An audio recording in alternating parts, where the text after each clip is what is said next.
ada berat सिख्लाफ्रा नोजोर नांना बर'नि सिंगार आदा खनसाय लोगो मोनदों दिनै फार्स्ट टाइम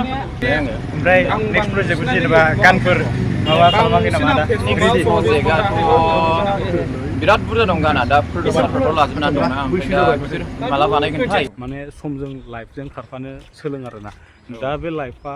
एलकहलनि जुग नंला बे जुगा माने दा गोसोथोलायनायनि सम नङा दा गावबा गाव लाइफआव बेसेबां हायो एसेबांनो दावखोग्रो माने साक्सेसखौ जानो होग्रो लोगोफोर नोंथांमोनखौ नैबे गोदान भिडिअआव बयखौबो गोसो गोथारै बरायनानै लाग्रोनाय जाबाय आंजों दङ दायो नै गुटखा मास्टार साल्टे खुलुमबाय साल्टे बरायबाय नोंथांखौ आंनि चेनेलावहाय आंबो रुजुरुमुनि चेनेलाव बरायजानो मोननानै गोजोननाय थाबाय औ बिनिफ्राय नै गुटखा मास्टार साल्टेना माने आथिङा एसे देखायलाय मा जादोंमोनलाय दोलानाय नङालै माने सिरियासलि बुंनो थाङोब्ला बियो मामोनलाय मोनसे गार्ड जानाय आरोना माने टिउमार बेमार बायदि बेमारथ' नङा माने मोनसे बेदर बारायदेरनाय औ दा मानसिया नै 10 दिननि थाखाय लासै लासै थाबायनो हायो खरा खारनोबो हाखाया खारनो हाया दा बे सौना खारबाबो खारनो हानाय नङा औ सुथेजोबनायसो आथिङा ओइ बे बेगखौ सिख'नानै लाना खारबा खारनो हानाय नङा बे जेबो गैखाया बेगाव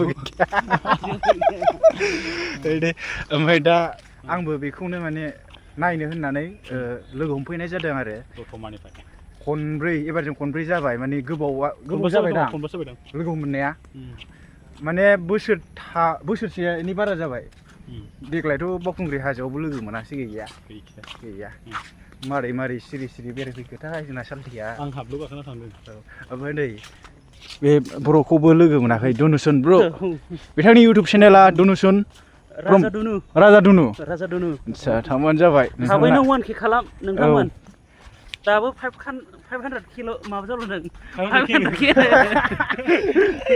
500 ल' जादों दा गुटखा साल्टेनि अडियेन्स आंनि अडियेन्स माब्बार 1K खालामहैबानो जाबाय औ 1K थाबैनो औ दा जों दसे बेरायनानै थांसै आरो थारमाने गुटखा मास्टारा नैबे जायगायाव माबा मिन्थिफेरा आरो नुफैफेराखै माने जरा थायो होननानै मिन्थिया ओंखायनो दा जों बेखौ बेरायनो लाबोदों एसे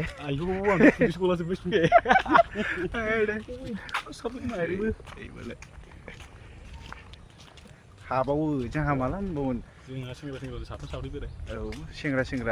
जरा सम दं गोबां साथामजों सिंगेल टाउननिफ्राय माबा मा होनोमोनलाय दख'ना नङाबा सारि बायनानै लाबोनानै भिडिअ बानायफैनांगौमोन नोंखौ समायगोन सारि गानबा बामखाबलायनाय ना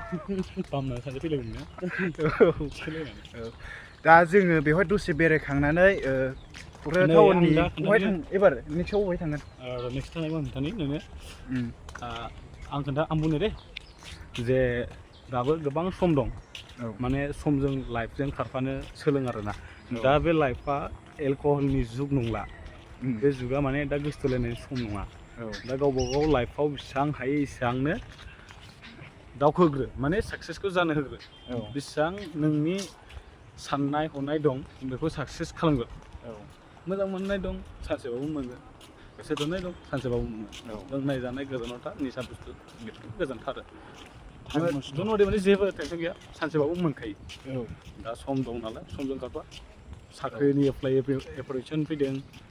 खार साख्रि ला बिमा बिफाखौ फिसि हिन्जावलाय मालाय सानसेबाबो मोनगोन साननैबाबो मोनो बेनो आरो दा जोङो ओमफ्राय बेनिफ्राय थांगोन क'क्राझार BTC ना सेक्रेटारि नामा आं बारा मिथिया दे बेवहाय थांगोन आरो ना आंबो गोबावसै थाङिया जोंना नैबेनो गुमखागोन जोंखौ लाना बेरायगोन साहा लोंसै लोगोफोर दा गौरांनिफ्राय ओंखारबोबाय जोङो बिनिफ्राय जों दा बहा थांगोन सेक्रेटारि माबायावहाय गेटआव माथो पाकिस्ताननि टेन लाबोदोंब्ला पाकिस्ताननि टें नामा लोगोफोर जों दायो सफैबाय सेक्रेटारियेट माबा अफिसावहाय दा नै मोनानानै बिराद मोजां नुबाय आरो आं फैफेराखैमोन लोगोफोर माने गोबाव जाबायमोन नै नोंबो फैफेराखैमोन नामा ना फैबाय माला फैबाय आङो खिन्थु आं फैबा बिदि जाजोबाखैमोन आरोना ओमफ्राय दा जानाय नुदों ओरैबायदि समायना नुदों दा समायना नुबाय आबौ महात्मा गान्धी जोंनि फैसानि बिलाइनि माहारिनि बिफा महात्मा गान्धी बेखौ नुगोरगोन आरो आरो लोगोसे जों सिङाव हाबना देखायनोसै लोगोफोर माने मोनाबिलियावहाय बिराद समायना नुयो आरो लोगोसे गोबां मानसिफोर दङ सिङावहाय दा हाबना देखायनोसै ओमफ्राय गुरखा मास्टारजों एसे बिदिनो ब्लग लालांबाय थानोसै लोगोफोर आं नै बेखौ दिनैसो नुफैबाय आरो माने फैनायानो जाया नालाय खामान होनो नामायमोनथाय बेखौ खामान होनो ओमफ्राय नै टेंक अपारेशन सिन्दुराव बाहायनाय बरिया दा नै नायना लादो सालथे माबादि मोन्दों नैबे टेंकखौहाय आंथ' सानना मोनासै बानायनाय ना एक्सुवेलि अबेबा फायरिं होखोन्दाखौ लाना फैनायसो थायो माबा बाहायखोन्दाखासो खोमा बुस्थुआ औ नङाबोलै फाग्ला बे लहाखौथ' आं सानदोंमोन खि बे मोनसे प्लास्टिकनि ना माबानिसो सानदोंमोन लहाजोबसो सिमेन्टनि सानदोंमोन एकदम लहानि अरिजिनेल गोजा गोजासो मा होनबावनो आरोना औ बुंनो रोंला औ लहा गोजानो ओमफ्राय जोंना बे फाम माग्रा दं नायलाय ट्रेनखौ दाख्लैहाय नायदोंमोन ना जों खामदोंना गैया होनना सेरना बेखौबो नायनायसै आरो फुरा सेन गोजाजोंसो होसिन जानांगौ थैखाबाय रिलावहाय माने बेजों होसिन जानांगौबा आरो फुरा गेब्लेजोबखागोन मानसिया मोनायाव जोबोद समायना नुयो लोगोफोर नै आरो नै बिथिं नै बिफांफोरा बरिया नै बरिया सानावथ' बेखौ बिदि नुवा बरिया मोजां नुयो सालथे कैसा दिख रहा है बहुत मजा इधर फोटो मारना बहुत अच्छा है इधर फोटो लेना पड़ेगा इधर और इधर इंडिया का प्लेट लोगोफोर मोनायाव जोबोद समायना नुयो सानावथ' मोजांखौनो नुवा लाइटजों दा नै रिथि रिथा बिराद मोजां नुदों ओमफ्राय नै बिराद बरिया दायो मानसिफ्रा खम जाबाय आरोना ओमफ्राय दा जों थांसिगोन लोगोफोर माने जों गुरखा मास्टारजों ज' बेरायफैबाय ओमफ्राय ओरैथिं माखासे ब्रादारमोन लोगो मोनदों लोगोफोर जोङो नैबे रेस्टुरेन्टाव हाबदोंमोन बेनिफ्राय आङो जोंनि बर'नि सिंगार आदा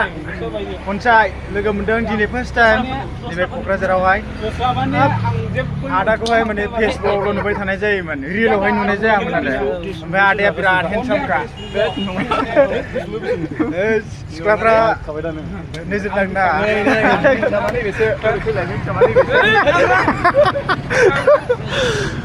आदा लैथोमा दिनै बिराद सिंगारफोरल' लोगो मोनदों आरोना दा आदाया नैबे क'क्राझारावनो थाखायोना औ क'क्राझाराव थाखायो आङो गसाइगाव नेक्स्ट इयाराव गसाइगाव थांफिनसिगोन गसाइगावनिफ्राय आङो ओमफ्राय नेक्स्ट प्रजेक्ट जेनेबा गानफोर माबा खालामाखै नामा दा नेक्स्ट प्रजेक्टआथ' बिराद बुरजा दं गाना दा प्रडिउसारफोरथ' लाजोबनानै दंना ओमफ्राय दा बिसोर माला बानायगोनथाय आङो खबर लानायसै ओमफ्राय आंनि इउटुबावबो आङो मोननैसो हगारनो हागौ बे नैबे नेक्स्ट मान्थआव ओमफ्राय दाहारनियाबो माबानोसै बानायनोसै आं लोमजाना दंमोनलै ओंखायनो बानायनाय जायाखै खबर गोनां बानायबा औ दे आंनावहाय दा नुला नोंनिखौ बारा माबाखौ नोंनि फट' बायदिसिनाखौ नुनाय जाला बारा आङो दा चेक खालामफिनसै आं माबाय खम माबा फैनाय जायोना फेसबुक लाइभआ गान बानायबाल' फैनाय जायो ओमफ्राय दाख्लि सबाइ बर'नि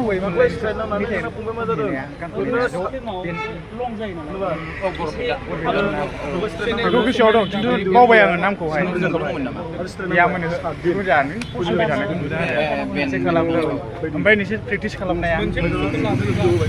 दाबो मोजाङैनो जायो माने मोजां मोनो आङो सिगां जों क्लास 9-10 फरायबा नैबे आदा खनसायमोननि गानखौ बिराद खोनासङोमोन बे समाव ब्लुटुथबो गैयामोन जेबो गैयामोन दखानाव सोहैनाय मानायल'मोन आरो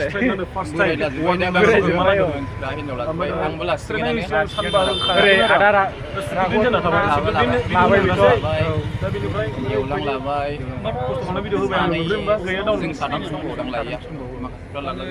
ओमफ्राय ओरै आब' अंकितायाथ' दामानि मा खालामोथाय खबर गैला ओमफ्राय आदा आदिबासजोंहाय खनसे लोगो मोनखांबाय ब्लग बानायनाय जादोंमोन दा होमबा जाबाय दे आदा ओरैनो ब्लग नालाय इन्टारेस्ट आदा खनसेनि इउटुब चेनेलखौ साबस्क्राइब खालामहैबानो जाबाय आंना इउटुब चेनेल गैया ओरैनो गैया नङा अब्लाबो माने नोंनि गान गोदान गोदानखौ हगारोना दे जागोन दे ओमफ्राय फेसबुकआवहाय फल' खालामहैबानो जाबाय आदाखौ फेसबुकआव बारा फैनायबो जाया आं दे दे होमबा आदा गोजोननाय थाबाय दे थांदो मालाबा लोगो मोनगोन होननानै आसा खालामबावबाय दे जागोन